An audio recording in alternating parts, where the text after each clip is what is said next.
Panahon na ng pagbabago, dahil sa ito ay kinakailangan tayo na magtulong-tulong na maunlarin ang mahal natin ngayon.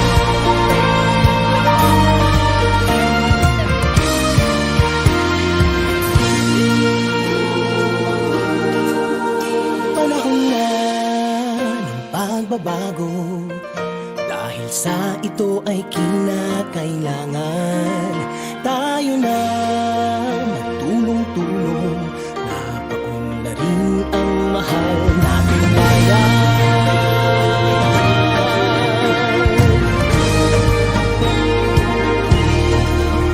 Panahon na ng pagbabago, at iayos ang mga dapat ayusin. Dapat lang maging tungkulin ng bawat mamamayan dito sa atin. Ng pagbabago patungo sa pag-asenso, magsikap ng mabuti at nang guminhawa tayo.